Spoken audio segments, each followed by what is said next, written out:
How's it going on OnlineBookClub.org? I'm Adam Bongiovanni back here with another Thursday video. I am here with the 2016 Book of the Year author, Steve Snyder. Steve, how you doing today? I'm doing fantastic, Adam. Thank you. Thank you so much for calling with me, Steve. And your book Shot Down was the Book of the Year for 2016. Congratulations. That's an amazing feat. Well, thank you very much. I appreciate it. Yeah, and I'm going to give a little background on Shot Down right now. So, Steve Snyder right here, Steve Snyder's father, Howard Snyder, was a B-17 pilot stationed in England during World War II, and on February 8th, 1944, his plane, the B-17 Susan Root, was shot down over the French-Belgian border after a mission to bomb Frankfurt, Germany. Now, Steve, first of all, that's such an intense topic. I obviously know where you got the inspiration for the book because it's based on true events, but what made you want to take this story and turn it into a book? Well, actually, I retired in 2009, and at that time I had no intention of writing a book. I just wanted to go through all the material that my parents had kept from the war years and learn more about it. And there were two items that were really most significant. One was a diary that my dad had written while he was missing in action about his plane being shot down, which was just riveting. And the other were all these letters that my mother had kept that my dad had written to her during the war. And reading those were just absolutely fascinating. And I became fascinated with my dad and the story of his crew, and became my passion. Wow. And I started reading book after book about the air war over Europe. I went on the internet, spent countless hours doing research, started joining World War II organizations, going to reunions, listening to vets tell their stories. And finally, in 2012, I came to the conclusion that the story of my dad and his crew was so unique and so compelling that it needed to be told, and people needed to read about it. So I decided to write a book. And from the time I started my research to the time the book was published was 4.5 years. Wow, that's so amazing. So you really brought a lot of your family history and things you learned over the years about your father to life, and now so many people have read and raved about your book, and you've been featured on, I saw, numerous TV networks. You received so many awards for this book. How does that feel as an author to see so much recognition for something that you really created? Well, it's pretty humbling, actually. It's really surpassed my expectations, but really the story tells itself. Like I mentioned, it's such an amazing story of a 10-man B-17 bomber crew and what happened to each individual after their plane was shot down, and also about the courageous Belgian people that risked their lives trying to help them after the plane went down.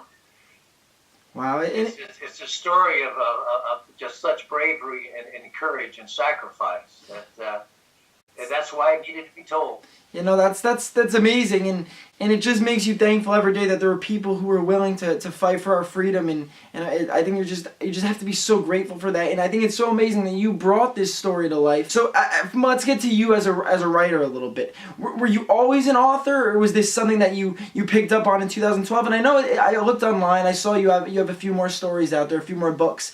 But was this your first published work? Right. My working career was in sales and sales management for 40 years. Wow. I had no formal writer training or background whatsoever. I always kind of liked to write, but this is the first book I'd ever written. Wow. So it was a brand new endeavor for me. Wow. Wow. No, that's fantastic though, because look at you do something your whole life as your career, and then all of a sudden you're like, you know what, I'm gonna bring this story to life, and I'm gonna share it with the world and even more people who haven't heard of it, and you see such immense success. So, Steve, you got to tell me, are we gonna see any more books out there from you? Well, not at the present time. What I'd like to do is make a documentary about the book. I'm talking with a few producers. Wow. But we'll see if that comes to fruition. I actually went to Belgium last May and filmed for 3 days, and then went to Germany, to Munich, where I filmed an interview with the German Luftwaffe pilot that shot down my dad's plane. Oh my God! So you talked to the man who shot down the plane that you tell all about in the story. Yeah, they actually shot him down too. They shot each other down, coincidentally. And what was that like, meeting someone who really had the full intention of killing everyone on that plane? Yeah, well, they were just really, they were in the same situation. Yeah. You know, both him and my dad and his crew, they were fighting for their country, just trying to do a job and trying True. to stay alive. True.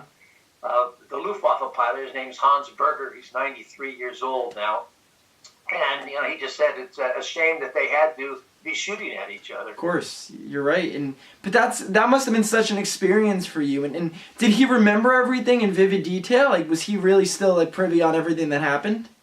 Well, he remembers, you know, getting into a fight with a B-17 and shooting it down, and him being shot down and had to bail out. I mean, he didn't know what B-17 it was that he was shooting down. But when I met with him, he brought out his logbook and he showed me the entry he made that day, February 8, 1944, Wow. where he reported that he shot down a B-17 and he was shot down and had to bail out.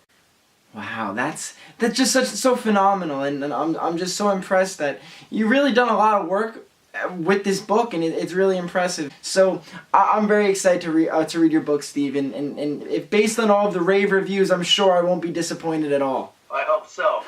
Besides the story of my dad and his crew, it's really a history about the 8th Air Force and the air war over Europe as well. And trust me, everyone watching, when I say this book has been raved about by everyone I've spoken to at OnlineBookClub.org. So trust me, this is one you're not going to want to miss out on. So Steve, as a writer and someone who obviously you've written nonfiction, but you're still putting the words on paper, and you're still kind of formulating this story, and of course you want to do honor to the story that's been passed down in your family and that you've heard about for all these years. When I ask writers and authors for questions and advice for the authors we're talking to on the show, a lot of people say, how do you deal with writer's blocks? How do you, Steve, deal with writer's block?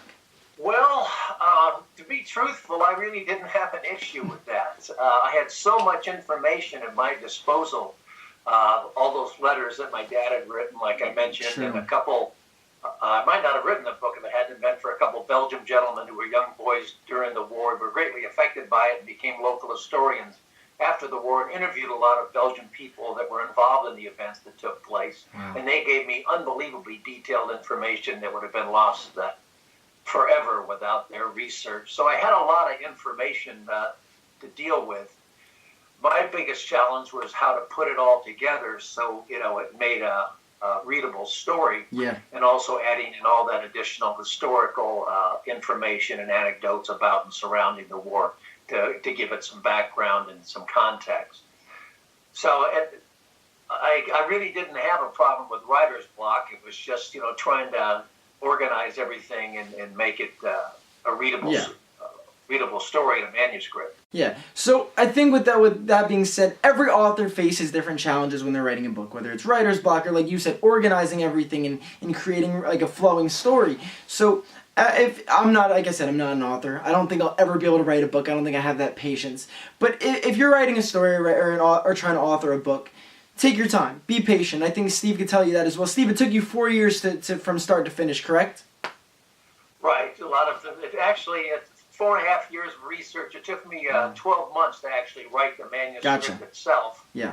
And then it took me 8 months to publish the book. I actually published it independently. I formed a one-person limited liability company.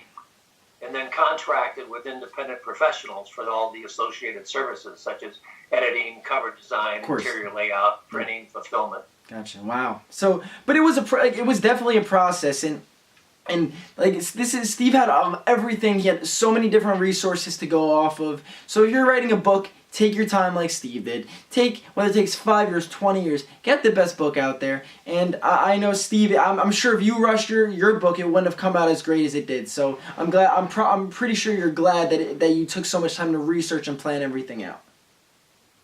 Yeah, it was a labor of love, and it's really changed my life. Now, really, I work full-time promoting my book. I do a lot of PowerPoint presentations, Wow. Go to a lot of air shows around the country, signing copies of my book, and Wow. spend hours every day promoting it on social media and trying to contact anyone who might read it or promote it. Oh, It takes wow. a lot of work. Oh, I'm sure. I can't even imagine, because it's like your baby in a way. You want the best for your baby. You want the best for your book. So I commend you for, I'm sure it takes so many hours that a lot of people don't really realize you're putting in to promote and get your book out there, and you've done a great job so far. And Steve, so who do you talk to when you, I know you said air shows, but like, do you ever speak at colleges? Do you speak at schools? Is that something else you do? Well, any organization who wants me to come speak, I'll go speak at I speak at service organizations like Rotary clubs or Lions clubs, Gotcha. senior living centers, a lot of World War II or aviation type organizations. Gotcha. Oh, wow, that's cool. Well, that's amazing. Libraries, you name it. It really runs the gamut. So if you're watching right now and you have any organization you wanna book Steve, we're gonna put all your information in the description of this video, both on Facebook and on YouTube. And where can the viewers find you on social media? Well, I'm on Facebook. I either have a personal page, Steve Snyder, and also an author page, Steve Snyder, author, Shot Down. And then on Twitter, it's Shot Down B17. LinkedIn, I'm on most all the social media sites, and then my website is stevesnyderauthor.com. Great. Okay, so you guys follow Steve everywhere, connect with him, ask him questions about this marvelous story. Steve, it was absolutely amazing talking to you. Thank you so much for getting on call with me. And I'm actually going to do some more advice podcasts and videos about books and maybe some book-related questions. So if you're interested, we'd love to have you back on in the future. Thank you very much. I really appreciate it, Adam. It's been a pleasure. Thank you so much. No, I really appreciate it, Steve. And thank you for writing such an amazing book, and I can't wait to read it. So hopefully I get to talk to you soon. Thank you so much, everyone, for watching, and I'll see you next Thursday.